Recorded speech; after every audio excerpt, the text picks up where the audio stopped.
증거하는 주의 귀한 말씀은 요한복음 10장 선한 목자입니다. 요한복음 10장의 교훈은 특별한 진리의 뜻으로 참 목자의 자세와 개념 그리고 그리스도인의 길과 은혜를 증거하고 있으니 본장의 증거는 목자의 길을 가야 하는 목회자의 길을 다시 정립하는 자세를 얻을 수 있는 귀한 교훈의 증거입니다. 본 진리의 증거를 통하여 바른 목회자의 상을 알 수 있습니다. 요한복음 10장의 선한 목자에 대해서는 우리가 너무나도 많이 들어왔기 때문에 잘 알고 있지만 우리가 알고 있는 그것들은 그래도 너무나도 평범한 것들이었습니다. 그러니 우리가 요한복음 10장에서 주님께서 자신을 증거하신 교훈을 통해서 진실의 개념을 바르게 알고 목자의 자세가 어떤 것인가, 목자는 어떤 개념을 가져야 하는 것인가, 그리스도의 길은 무엇인가, 그리스도의 도리는 무엇인가를 바르게 알고 진리의 길로 달려가야 합니다. 그리고 본장에서 그리스도께서 진리의 뜻을 통하여서 우리에게 전하기 위해서 증거하고자 하는 진리의 교훈들마다 다 다른 의미들을 가지고 있습니다. 물론 진리는 영원히 변하지 않는 것입니다. 그러나 그 의미 중에서 요한복음 10장은 목자의 길을 가야 하는 목회자의 길을 다시 한번 정립하는 귀한 자세를 얻을 수 있습니다. 목자라 하면 오늘날의 목회자와 같겠지요. 그러니까 목회자의 길을 정립할 수 있어야 돼요. 그러니 우리는 요한복음 10장에서 증거되는 진리의 증거들을 통하여서 바른 목회자상을 알 수 있습니다. 오늘날 바른 목회자상이 얼마나 중요한지 아십니까? 많은 사람들이 목회자가 되기 위해서 능력을 구하고 있습니다. 그러나 목회자들이 능력을 구하는 것 자체가 바른 자세를 갖지 못하거나 바른 개념을 갖지 못할 때는 그것이 얼마나 위험천만한 것인지를 알아야 합니다. 목회자가 바른 자세도 없고 바른 개념도 없으면서 어떤 능력을 가지게 되었다. 그것은 위험하다는 것입니다. 오늘 수많은 자들이 능력을 구하면서 진리를 통한 목회자의 바른 길의 개념과 바른 자세가 되어 있지 못한 것을 우리는 왕왕 바라볼 수가 있습니다. 그러나 우리 주님이 말씀하신 진실의 개념이 무엇인지 알지 못할 때는 그것이 얼마나 위험한 것인지를 우리는 알아야 합니다. 자세를 갖지 못할 때, 개념을 갖지 못할 때 얼마나 그것이 위험한 것인지를 우리는 알아야 된다 이 말입니다. 예를 들어 봅니다. 가령 어떤 사람이 있었습니다. 그는 참으로 날이 잘 선 훌륭한 검을 얻기를 원했습니다. 그래서 그는 전국을 다니면서 구한 끝에 참으로 날이 잘 선 훌륭한 검을 구했습니다. 그런데 그에게 문제가 생기고 말았습니다. 그것은 그가 정작 날선 검을 얻었지만은 그 검을 사용할 줄을 몰랐던 것입니다. 그러다 보니 그 날선 검은 주변 사람들에게 해를 끼치고 더 나아가서는 자신에게도 해를 끼치는 흉기가 되고 말았던 것입니다. 또 어떤 사람이 있었습니다. 그는 날이 선 훌륭한 검을 받았다고 할지라도 검법을 익히지 않으면 그 검이 오히려 사람들에게 해를 끼치고 더 나아가서 자신에게 해를 끼치는 흉기가 된다는 것까지도 알았습니다. 그래서 그는 검을 구하기 전에 검을 사용하는 법을 깨치려고 끝없이 노력을 했습니다. 그러던 어느 날 검을 사용하는 법을 깨치고 머지않아서 날이 잘 선 훌륭한 검을 받아서 검을 잘 사용하게 되었습니다. 그런데 어느 날 그에게 큰 문제가 생기고 말았습니다. 그것은 그가 감정을 자제할 수 없는 극한 환경이 나타난 것입니다. 이 사람은 대단히 검을 사용할 수 있는 그런 능력자가 된 거예요. 그런데 감정을 자제할 수 없는 극한 상황, 인간의 삶에는 이런 것들이 있어요. 그렇죠? 이것이 나타나고 말았습니다. 그가 그 극한 환경 속에서 감정을 자제하지 못하니 그 날이 잘 선 훌륭한 검은 그가 깨우친 검법과 함께 하나로 엉쳐져서 엄청나게 무서운 풍기가 되어버리고 말았습니다. 감정을 다스릴 수 없는 사람이었죠. 전날에 검을 사용할 줄 모르는 상태에서 날이 잘 선 검을 구했던 사람은 자기 주변 사람들에게 작은 불행을 끼쳤지만 검법을 깨우치고 검을 구했던 사람은 수많은 사람들에게 불행을 끼치고 말았던 것입니다. 괴물이 되어버리고 말았던 것이죠. 그러니 검을 얻기 전에 제일 먼저 검을 사용하는 자에 대한 자세와 교훈을 알아야 하고 그 후에 검을 잘 사용하는 방법인 검법을 알아야 하는 것입니다. 그리고 나서 좌우에 날이 잘 선 영검을 얻는 것입니다. 그런데 수많은 자들이 검을 사용하는 자에 대한 자세와 교훈을 알지 못하고 처음부터 검법을 익히고 날이 잘 선 명검을 얻음으로써 얼마나 많은 문제가 발생하는지 모릅니다. 우리나라에 소위 이단이라고 하는 사람들이 많이 있죠. 그들은 큰 교회도 이루었습니다. 그 사람들이 한결같이 검을 얻었지만은 문제를 발생시키고 말았던 것이죠. 그래서 우리의 성인들이 제자들을 거두죠. 제자들을 거두어서 그들에게 각종 여러 가지 무예를 가르치기 전에 제일 먼저 시키는 것이 무엇이다? 몇 년 동안 물 깃고 장작 패고 불 떼고 밥하고 청소하고 빨래하는 것부터 가르치는 것입니다. 여러분 중국 영화 같은 거 보면 꼭 그렇게 하죠. 왜 그렇습니까? 그곳이 깊은 산중이라면 산에서 사냥하는 법과 화전을 일구는 법도 가르치며 정신을 휴양하게 하는 것입니다. 그것이 정신 휴양하는 거예요. 감정을 자제할 수 있도록. 이것은 우리가 일반적으로 생각할 때 이것은 무예하고는 아무런 상관이 없는 것 같지요. 그들에게 막바로 무예를 가르치면은 더 많은 세월 동안 가르치게 되어서 더 훌륭한 무예자가 될 것인데 그들에게 이러한 과정을 왜 거치게 했을까요? 그것은 정신 수양을 통해서 몸과 마음을 닦음으로 인간의 본성을 변화시키고 능력의 자질을 키우기 위한 기초를 가르치는 것입니다. 이러한 정신 수양이 무예를 배우는 자들에 대한 가장 기본이 되는 진짜 수련인 것입니다.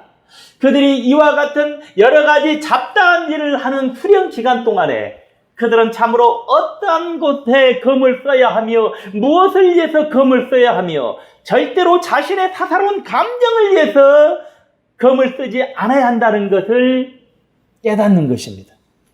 그래서 먼저 자세에 정립이 되지 않은 상태에서 제일 먼저 검법을 배우는 것은 아무런 소용이 없고 설사 명검을 얻는다고 할지라도 그것은 아무런 유익이 없다는 것을 깨우치는 것입니다.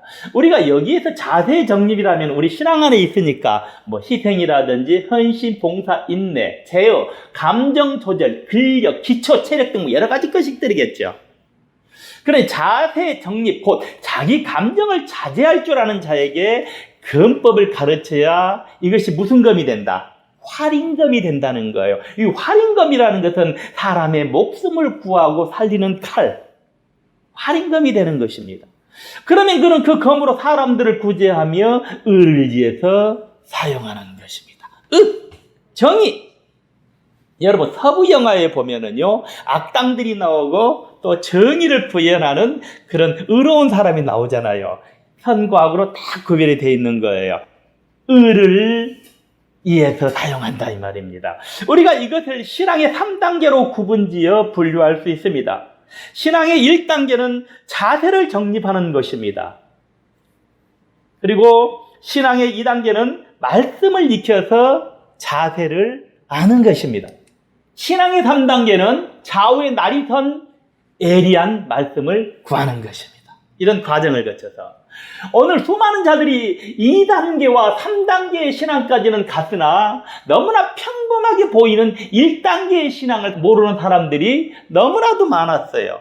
그래서 교회를 다니기는 하지만은 신앙의 기본 자세가 형성되어 있지 않는 것입니다. 그런데 어떤 사람들은 1단계의 신앙은 물론하고 2단계의 신앙까지도 올라가지 못했으면서도 무조건 신앙의 3단계만을 끊임없이 구합니다. 우리가 정말 하늘복을 받는 자에 대해서 3단계로 구분지어 분류할 수 있습니다. 하늘복입니다. 우리가 말하는 하늘복이라는 것은 구원, 천국, 영생, 복락, 희락 등 여러 가지 것들이에요. 하늘복이라고 그랬습니다. 자, 하늘복을 받는 자에 대한 3단계. 자, 하늘복의 1단계는 자세를 정립하는 것입니다. 물론 자세라는 것은 희생, 헌신, 봉사, 인내, 제어, 감정 조절 이런 것들이에요. 그리고 하늘복의 2단계는 하늘복에 대해서 익혀서 자세히 아는 것입니다. 그리고 하늘복의 3단계는 하늘복을 구함으로 분류할 수 있습니다. 자, 그런데 수많은 자들이 이 1단계와 2단계는 생략하고 끊임없이 3단계만을 구합니다. 우리가 이뿐이 아니고 능력 행함을 3단계로 구분지어서 분류할 수 있습니다. 능력이라고 하면은 은사, 능력, 신유, 기적, 축복, 이적, 기타, 표적 이런 것들을 말하죠. 이런 것들 능력 행함을 3단계로 구분지을 수 있는데 능력 행함의 1단계는 무엇이다? 자세를 정립하는 것이다. 그리고 능력 행함의 2단계는 능력 행함에 대해서 익혀서 자세히 아는 것입니다. 능력 행함의 3단계는 능력 행함을 구해서 얻는 것입니다. 그런데 수많은 자들이 1단계와 2단계를 생략하고 끊임없이 3단계만을 구하고 있다. 이들은 1단계의 능력 행함의 기본 자세의 정립과 2단계 능력 행함이 무엇인지도 모르면서 무조건 능력 행함만을 구하는 그런 모습이죠. 또 그뿐만 아니라 믿음도 마찬가지입니다. 자, 믿음이라고 하면은요, 포괄적으로 희생, 헌신, 봉사, 인내, 제어, 감정 조절 등, 그리고 은사, 능력, 신유, 기적, 축복, 이적, 기사, 표적 등, 그리고 구원, 천국, 영생, 복락, 희락 등이 모두 포함되어 있어요. 이 믿음이라는 것은. 자, 믿음의 1단계도 마찬가지예요. 자세를 정립하는 것. 그리고 2단계는 믿음에 대해서 밑받침하는 말씀을 익혀서 자세히 아는 것. 그리고 믿음의 3단계도 진정한 믿음을 그 다음에 얻는 것이죠. 그러면은 진정한 믿음에 의한 각종 여러 가지의 능력들이 나타나는 것입니다. 믿음도 이러한 과정을 거쳐서 진정한 믿음을 얻는 것입니다. 오늘의 수많은 자들이 능력을 받으려고 끊임없이 구합니다. 능력을 사용하는 능력은 믿음입니다. 능력이 있다면 그 능력을 무엇으로 사용한다? 믿음. 능력을 사용하는 능력은 믿음이다. 그래서 주님께서는 내 믿음대로 될지어다라고 하셨습니다. 수많은 자들이 내 믿음대로 될지어다라고 하는 믿음을 받았습니다. 그래서 실제로 능력을 행합니다. 제 주변에도 엄청난 능력을 행하는 사람들도 있습니다. 귀신을 쫓아낸다든지 예언을 한다든지. 자, 그런데 그들에게는 믿음을 사용하고 믿음을 밑받침하는 말씀과 말씀의 자세가 없습니다. 그러니 여기에 문제가 생기는 것입니다. 오늘 특별히 목회자의 길을 가려고 하는 자들은 먼저 이것을 깨달아야 합니다. 오늘 마음에 아무런 신앙의 자세가 되어 있지 않고 신앙의 모든 것을 밑받침하는 말씀이 없는 사람에게 믿음이 있고 능력이 있다고 할지라도 그것이 그 사람에게 무슨 소용이 있을까요? 그것은 오히려 더 많은 불행을 자초하는 것입니다. 왜냐하면 이러한 사람들은 평소에는 괜찮아 보입니다. 그러나 사단의 미혹이 있을 때는 달라지는 거예요. 사단의 미혹이 있을 때는 마음에 아무런 기초 자세가 없으니까 가장 기본이 되는 감정을 자제하지 못하게 되어 오히려 큰 문제를 발생시키는 것입니다. 그래서 더 많은 불행을 자초하는 것입니다. 그러니 우리의 옛 성인들이 제자들을 거둘 때에 아까도 말씀드렸듯이 잡다한 일을 시켜서 정신을 수양하게 한 것처럼 우리 역시도 믿음이나 능력을 허락하기 전에 말씀을 통한 정신의 수양이 필요한 것입니다. 목회자들도 이와 같은 길과 이와 같은 진실의 개념을 알고 난 후에 참으로 바르게 진리의 길로 달려가야 하는 것입니다. 그러기 위해서는 우리가 요한복음 10장의 선한 목자를 통해서 선한 목자의 길을 다시 알아서 진실의 개념을 바르게 깨달아야 합니다. 강에 들어갑니다. 자, 요한복음 10장 9절에 내가 문이니 누구든지 나로 말미암아 들어가면 구원을 얻고 또는 들어가며 나오며 꼴을 얻으리라. 자, 주님께서는 자신을 문이라고 칭하시고 자신에게 들어가면 구원을 얻는다고 하십니다. 그러니 자신에게 들어가며 나가며 무엇을 얻으라는 것입니까? 그 문을 통해서 들어가며 나가며 꼴을 얻으라는 것입니다. 여기에서 우리가 알 수 있는 것은 참으로 진실된 구원은 무엇을 얻어야 한다는 것입니까? 진실된 구원은 꼴을 얻는 것이라는 것입니다. 꼴이 무엇입니까? 꼴은 풀이죠. 풀은 말씀을 의미하는 것입니다. 그러니 진실된 구원은 말씀을 얻어야 한다는 뜻입니다. 누가 아무리 믿음이 있고 그 믿음으로 인해서 능력이 나타난다고 할지라도 말씀을 얻지 못하면 안 되는 것입니다. 말씀을 얻지 못하면 안 돼요. 오늘 수많은 자들이 믿음을 가지고 있고 그 믿음으로 인해서 각종 여러 가지 능력질이 나타나지만은 그들이 꼴을 얻지 못해서 문제가 생겼던 것입니다. 말씀을 얻지 못해서 문제가 생겼던 것입니다.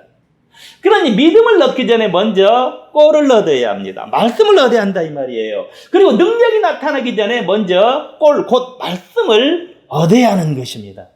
그러니 우리가 늘 말씀을 얻는 자가 되어야 합니다. 특별히 목자의 길을 가서 목회자가 되기를 원하는 자들과 진실된 구원을 얻기 원하는 자들은 항상 말씀을 얻는 자가 되어야 합니다. 항상 말씀을 얻는 자가 되어야 되는 거예요. 하루라도 말씀을 보지 않으면 목 안에 가시가 돋는 거예요. 사단이 가시를 놔버리는 거예요. 요한복음 10장 35절 성경은 패하지 못하나니 하나님의 말씀을 받은 사람들을 신이라 하셨거든. 말씀이 얼마나 중요합니까? 하나님의 말씀을 받은 사람들을 신이라 하셨거든 그랬어요. 말씀을 받은 자가 신이라. 그러니 믿음을 얻는 자가 되기 전에 무엇을 얻는 자가 되어야 한다? 말씀을 받는 자가 되어야 합니다. 그리고 능력이 나타내는 자가 되기 전에, 능력 나타나는 자가 되기 전에 말씀을 받는 자가 되어야 합니다. 그렇다면 여기에서 신이 된다는 뜻이 무엇을 말하는 것일까요? 그것은 신의 성품에 참여하는 자라는 뜻입니다. 이 사람이 은혜 받은 거예요. 은혜라는 것은 신의 성품에 참여하는 거예요. 신이 된다는 것은 신의 성품에 참여하는 자. 그러니 우리가 말씀을 받아서 신의 성품에 참여해야 합니다. 말씀도 모르는데 어떻게 그 사람이 신의 성품에 참여할 수 있겠습니까? 하나님의 말씀을 많이 알아야지요. 그러니 하나님의 말씀을 받아서 신의 성품에 참여해. 오늘 많은 자들이 주의 길을 가려고 하고 있습니다. 그러나 그 전에 말씀을 받아서 신의 성품에 참여하는 자가 되어야 합니다. 오늘 많은 자들이 능력자가 되려고 하고 있습니다. 능력을 막 행하고 싶어요. 병든 자도 일으키고 죽은 자도 살려내고 싶고. 그러나 그 전에 무엇을? 말씀을 받으라 이 말이에요. 말씀을 받아서 신의 성품에 참여하는 자가 되어야 합니다. 은혜자가 되려고 많은 사람들이 나서고 있어요. 그러나 그 전에 무엇을? 말씀을. 그래서 신의 성품에 참여하는 자가 되어야 돼요. 오늘 많은 자들이 자신들의 믿음이 이루어지기를 원하고 있습니다. 여러분들도 여러분의 믿음이 이루어지기를 원하고 있잖아요. 그러나 그 전에 무엇을 받아라? 말씀을 받아라. 그래서 신의 성품에 참여해라. 오늘 많은 자들이 자신의 기도가 응답되기를 원하고 있습니다. 그러나 그 전에 말씀을 받아서 신의 성품에 참여하는 자가 되어야 합니다. 그렇게 말씀이 중요한 거예요. 말씀 없이는 아무것도 안 되는 거예요. 신의 성품에 참여해서 신의 성품을 맛보지 못한 자는 그가 지금 현재 아무리 위대한 목회자라고 할지라도 그가 지금 현재 아무리 능력 있는 자라고 할지라도, 그가 지금 현재 아무리 은혜가 있는 자라고 할지라도, 그리고 그가 지금 현재 아무리 믿음이 있는 자라고 할지라도, 그가 지금 현재 아무리 기도에 응답이 있는 자라고 할지라도, 그는 나중에 더 큰 문제를 일으키고 마는 것입니다. 그러니 빨리 말씀과 가까이 한 후에 말씀을 받아서 신의 성품에 참여하는 자가 되어야 합니다. 주의 종을 배출하는 곳, 그것을 우리 신학교라고 하지요. 오늘 교회와 신학교는 어떠한 곳입니까? 교회와 신학교는 신의 성품을 가르치는 것입니다. 제가 여러분에게 증거하고 있는 이 말씀도 여러분에게 신의 성품을 가르치는 거예요. 그래서 뭐 하라고? 참여하라고. 신의 성품을 깨달아서 느끼게 하고 있는 거예요. 그러나 교회나 신학교나 그리고 그리스도인들이 모이는 모든 모임은 진실의 개념에서 먼저 신의 성품을 가르쳐서 그들로 하여금 신의 성품을 깨닫게 해서 느끼게 해야 합니다. 그러니 오늘 내가 신의 성품에 대해서 가르침을 받고 깨닫고 느껴야 하는 거예요. 여러분 느껴지고 있습니까? 신의 성품이 느껴지고 있습니까? 오늘 많은 사람들이 믿음에 대해서 강조하고 있지만 그 믿음들이 이상한 형태로 흘러가고 있는 것이 오늘의 현실입니다. 그렇다면 그런 믿음을 얻어서 무엇하겠습니까? 진실한 믿음이라는 것은 말씀을 얻어서 신의 성품에 참여하고 신의 성결함에 참여할 줄 알아야 합니다. 그러니 말씀을 얻는 자만이 신의 성품에 참여하고 신의 성결함에 참여해서 신이라 칭함을 받을 수 있는 것입니다. 신의 성품에 참여자. 그는 자기를 자제하고 자기를 제어해서 완전히 조절할 수 있는 자입니다. 부족하지요. 그러나 끊임없이 나를 그렇게 변화시키며 달려가는 것입니다. 최고의 능력자가 어떠한 자인지 아십니까? 오늘 사람들은 남의 움직이는 것을 최고의 능력자라고 합니다. 남을 움직여. 자기가 한마디 하면 막 사람들이 다 움직여. 이런 사람들을 최고의 능력자라고 합니다. 그러나 남을 움직이는 자가 최고의 능력자가 아닌 것입니다. 최고의 능력자는 자기를 조절할 수 있는 자입니다. 여러분 명심하시기 바랍니다. 나를 제어하고 조절하는 거예요. 그 사람이 무엇이다? 능력자인 거예요. 여러분 이것을 못하고 있다면 여러분은 능력자가 아니에요. 하고 싶은 말 다 해버리고 승질난다고 다 해버리고 우리는 끝없이 자기를 조절하려고 힘쓰고 애쓰는 자가 돼야 되는 거예요. 그는 자기를 조절하면서 자기를 초월할 수 있는 자입니다. 초월이라고 그랬습니다. 우리는 스스로를 조절하고 절제해서 초월할 수 있는 자가 되어야 합니다. 이러한 과정까지 여러분 올라가줘야 되는 거예요. 이것은 목회의 길을 가는 분들이 반드시 알고 행해야 합니다. 그렇다면 나는 무엇으로 조절하고 초월할 수 있을까요? 여러분 무엇으로 조절하고 무엇으로 초월해야 되겠어요? 그것은 꼴인 것입니다. 꼴이 무엇이라고요? 말씀으로 가능한 것입니다. 말씀으로만이 나를 초월할 수 있는 것입니다. 오늘 우리가 말씀이 아니고는 우리 자신들을 스스로 조절해서 초월할 길이 없는 거예요.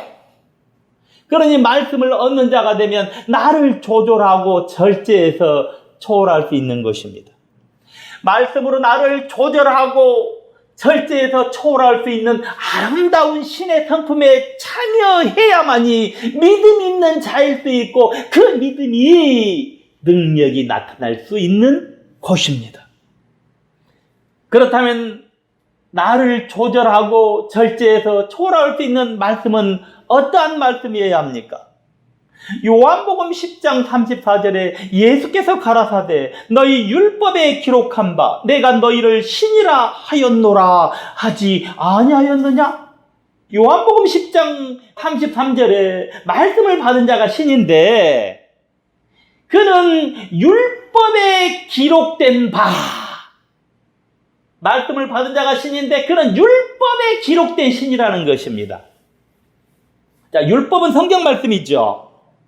말씀을 받은 자는 성경에 기록된 신의 뜻을 아는 자입니다. 나를 조절하고 절제해서 초월할 수 있는 말씀은 신의 뜻이 기록된 말씀입니다. 물론 우리가 하늘로부터 내리는 특별 계시를 받는 것도 중요하겠습니다만 진실로 하늘의 특별 계시를 받기 전에 성경에 기록이 되어 있는 신의 뜻을 아는 것이 중요한 것입니다. 오늘 우리 주님께서는 성경에 기록된 신의 뜻을 아는 자를 찾고 있습니다. 뭐라고 그랬습니까? 찾고 있다고 그랬어요. 하나님께서는 그런 자를 사용하시려고 찾고 있다 이 말이에요. 목회자는 성경에 기록된 신의 뜻을 알고 전하는 자입니다. 그래서 사자라고 그러죠. 하나님이 보낸 사자. 그러니 목회자는 신의 뜻을 알아야겠죠. 그래, 신의 뜻은 하나님의 말씀이니까 말씀을 알고 말씀을 전하는 자. 그가 하나님이 보내는 사자인 것입니다. 아무나 사자가 아니에요.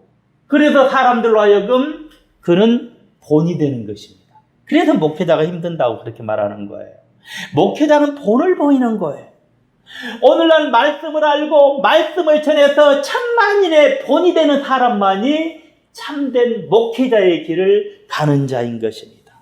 우리 사도 바울과 같이 주님께서 왜 천만인을 이끌 목자를 부르시고 목회자를 선택하시고 제자들을 부르시는 것입니까? 그것은 말씀을 알고 말씀을 전하기 위해서 그들로 하여금 천만인의 본이 되게 하기 위해서인 것입니다. 오늘 또 주님께서는 성경에 기록된 신의 뜻을 아는 자를 찾고 있는 것입니다. 누가 신의 뜻을 알고 있는가? 성경에 기록되어 있지 않은 것은 우리와는 아무런 관계가 없는 것입니다. 오늘 우리가 무엇을 전하고 무엇을 듣고 있고 교회가 관련되어 있는 각종 여러 모임에서 무엇을 듣고 무엇을 증거하고 있습니까? 우리가 성경에 기록된 신의 뜻을 듣고 신의 뜻을 증거해서 천만인들이 듣게 해야 합니다. 그것이 목회자의 길이고 성도의 길입니다. 그것이 하늘의 도리입니다.